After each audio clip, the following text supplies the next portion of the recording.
Hi guys, 30 Day Shadow Work Challenge Day 28 ላይ ነን። ዛሬ የምንጽፈው ደግሞ ስለመሰላችሁ ለራሳችን መውደዳችንን ወይም ደግሞ ራሳችንን መንከባከብ የሚያሳይ ውሳኔዎችን ወይም ደግሞ ምርጫዎችን ምን መውሰድ ይችላሉ ለዛሬ የሚለውን ነገር ይሆናል። እነዚህ ትንንሽ ውሳኔዎች አይደሉ ላይክ ወይም ደግሞ ምርጫዎች አይደሉ፣ ወደፊት ለምናገኘው ውጤት ዋና አስተዋጽኦ ያላቸው።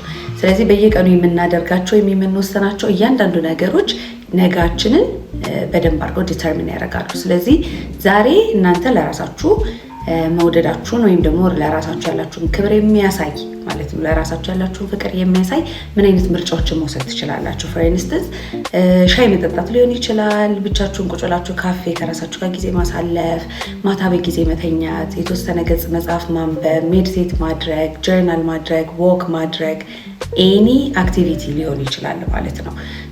ምን አይነት ምርጫዎችን መውሰድ እችላለሁ ዛሬ ራሴን መውደዴን የሚያሳይ የሚለውን ነገር ነው የምንጽፈው። and also we can practice it። የምንጽፋቸውን ነገሮች እኮ ነገ እንድንለማመደው እንድናደርገው ነው። ስለዚህ እንደዛ አድርጉ።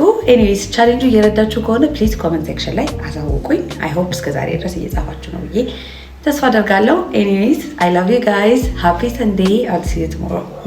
Bye.